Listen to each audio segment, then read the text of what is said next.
Hi there. Welcome to SWIFTEC. In this video tutorial we're gonna show you how to process automated modules. Load file by drag and drop, or use import option. This is where you choose the file format, which SWIFTEC recognizes automatically.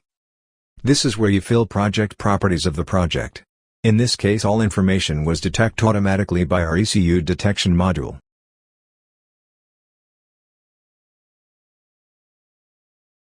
Creating project.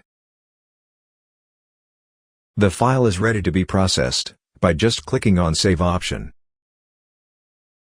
Here you need to choose if you want to correct checksum or not. Be aware, most of flashing tools already correct checksum. You can check in our webpage the available checksums. SWIFTEC will show you the available modules for your file. Just need to click which modules you want to process.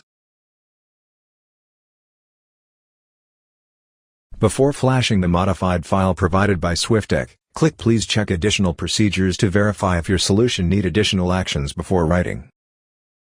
Use the search area to filter information. As you can see, for AdBlue removal module, this ECU does not require any additional action before writing. But for DPF, it is important that DPF pressure and EGT sensors have been disconnected.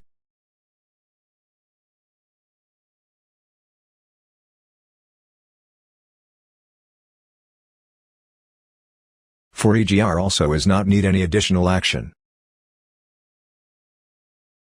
Now, after all confirmed, you are able to run final solution. Read all information displayed here.